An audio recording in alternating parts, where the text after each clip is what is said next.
In the ancient Chola Kingdom, in a town renowned for its scholars called Thirukkadavur, lived a man blessed with the divine gift of kavitha, art of poetry and eloquence.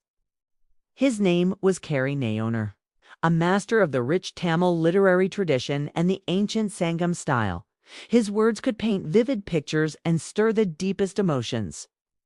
But this gift, he believed, was not his to squander. Kari Nayanar made a solemn vow, a sacred Vratam, that set him apart from all others. He refused to use his extraordinary skill to build a fortune or chase fame for himself. His poetry would serve a higher purpose. This was his ulium, his dedicated service. With one singular goal, to earn wealth solely for the service of Lord Shiva's beloved devotees, the Adiyār. So he composed magnificent scholarly verses.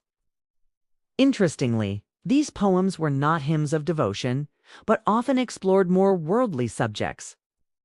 Designed to impress wealthy kings and chieftains, he would present his finely crafted work in the grand courts of these patrons. Moved by his genius, they would reward him with Dhanam, gifts of gold and riches in appreciation of his art. This was the means to his sacred end. But the moment the coins touched his hands, they ceased to be his. Without a second thought, he consecrated the entire sum to Annadhana, the holy act of feeding the devotees. He never saved a single coin, never invested it, and never spent any of it on his own comfort. He lived a life of voluntary detachment, a true Virakti, finding his joy not in what he had, but in what he could give. This beautiful cycle became the rhythm of his life. He would write, receive his reward, and immediately give it all away. His worldly wealth was perpetually zero, yet his spiritual account, his punya, overflowed. The purity of his intention was never tainted by worldly desire or personal ambition. His humble home stood in stark contrast to the opulent courts he visited, his own hands always empty, but his spirit full. There were times of hardship when patrons were few and his body grew weary from the constant work.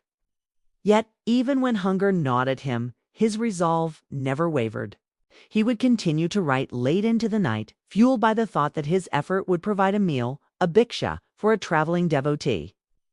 His greatest joy was in the act of providing for others. For his entire life, Kari Nayanar lived this selfless Dharma.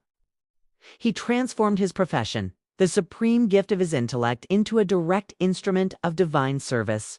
His life is a powerful testament that any path, when consecrated to a higher purpose, can lead to liberation, to moksha. For his unwavering dedication and his selfless service, Kari Nayanar was granted the ultimate grace.